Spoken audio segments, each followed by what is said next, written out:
I would like to introduce Mr. Zafar Masud, President of the Bank of Punjab. As I said, a great supporter of culture and literature. And as you know, he had this, he was involved in the PIA accident that crashed in Karachi. And I think in which everyone died, but God saved Zafar Saab. So I think I hope you will tell us about your experience also. So may I invite you to speak? Thank you, and good evening, and Assalamu Alaikum.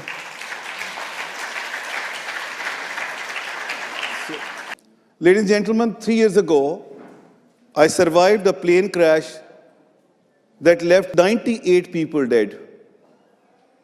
I was one of the 2 survivors. It was the kind of monumental event that redefines you. I found myself recalibrating my priorities, thinking more deeply about the questions of my existence, which I had breezed by before, and marveling at the series of events that allowed me to survive. In the time that followed, I also struggled with painful physical complications from my injuries that required multiple surgeries in and outside Pakistan. One of the doctors, by the way, who's worked on me or working on me still is here, so thank you, Dr. Bhatt.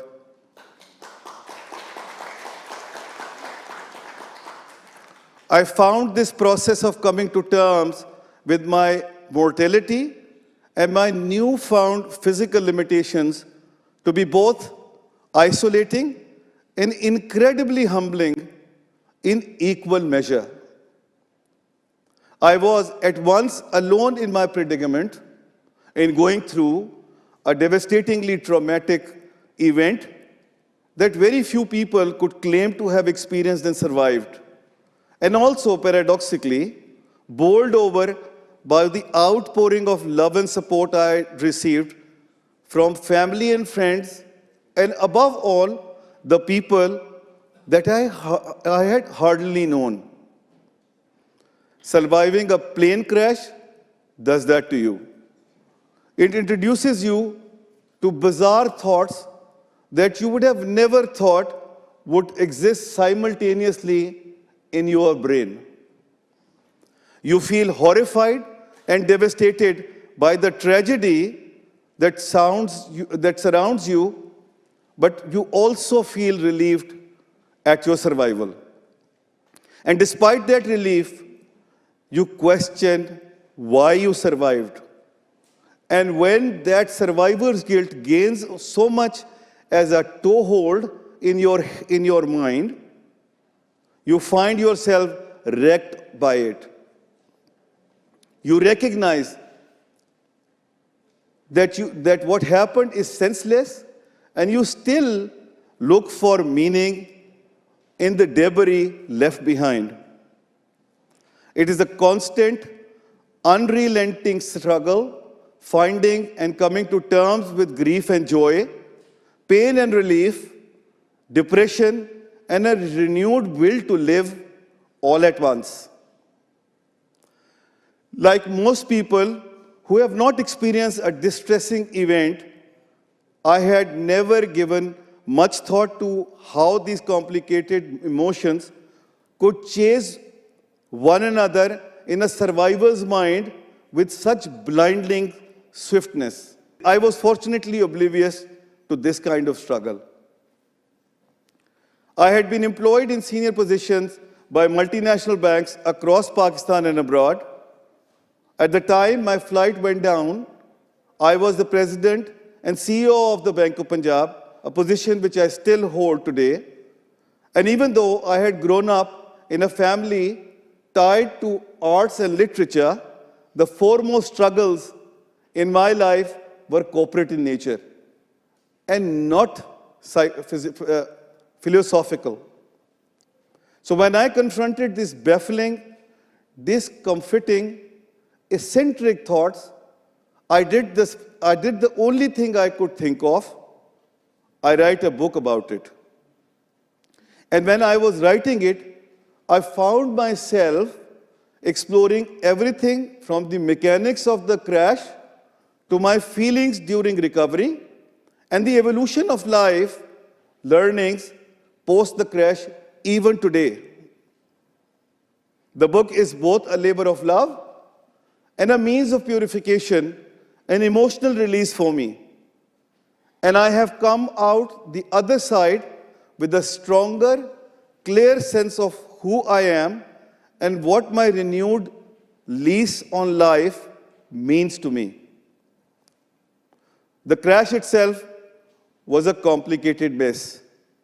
PK 8303 was a local flight from Lahore to Karachi in Pakistan. Minutes from landing in the coastal city, air traffic control had flagged the flight for being higher than the required descent profile, and ground officials had asked the pilot to abort the frenzied descent for a slower approach. The advice was ignored.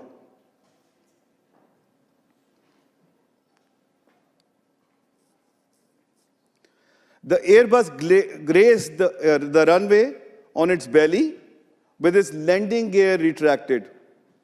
Its engine scrubbed the tarmac 3 times. The pilot eventually discontinued the landing and decided to circle the airport once again.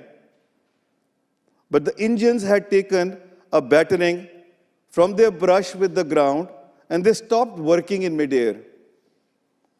The plane became unable to maintain the height it needed and it plunged into the ground. I escaped because of sheer luck. When the plane broke apart, a miraculous opening formed near my seat, and the seat was thrust outwards, away from the rest of the burning wreckage. I fell straight onto a 3rd-floor rooftop, instead directly on the road, and the angle of the fall reduced the damage to my body. It then slid off the rooftop and onto a bonnet of the car, instead of landing on the hard surface of the road below. 6 to 7 people had to wrench me away from the rubble and carry me to safety. Seconds later, the car burst into flames.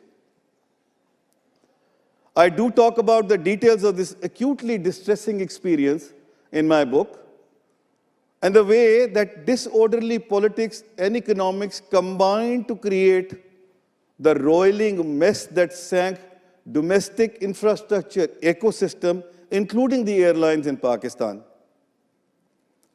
This was, after all, the 6th Pakistani plane in crash in a decade.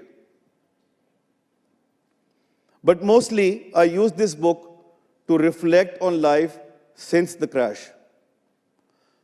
I talk about how systematic arrogance led to industry-wide collapse and how it affected individuals and business leaders. How cognitive dissonance can railroad recovery when your perception of your body's limits does not match the reality. And how developing your willpower can help you to overcome significant psychological and physical deficits. The crash propelled me into thinking and reading about more spiritual things. Things like rituals and miracles, and humanity's obsession with both, perhaps.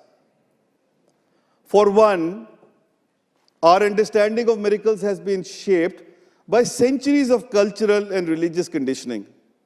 This conditioning led me to believe I had to be worthy of being saved, and I struggled to explain why I had received these miracles.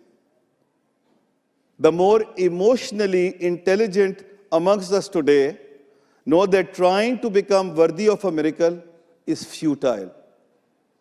Anyone with any sense of humility can never reach that goal. And it was only when I accepted that I had been awarded this miracle for no reason at all that I began to overcome my guilt, the survivor's guilt. I was similarly exposed by how rituals have shaped humanity.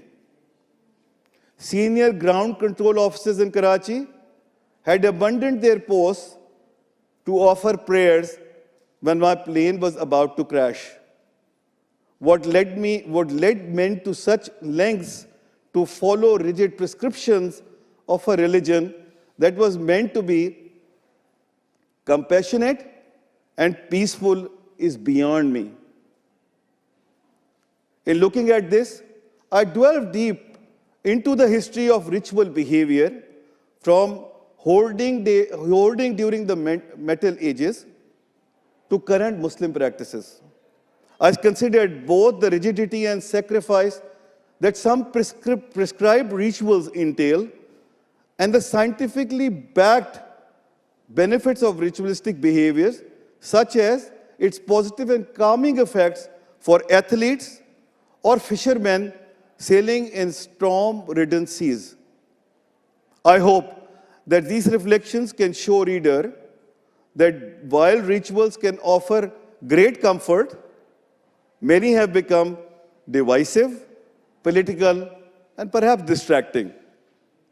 In fact, in placing conversations like this is at the center of the book, my hope is that it encourages readers to question long-held beliefs or propel them into action or help them to slow down at least.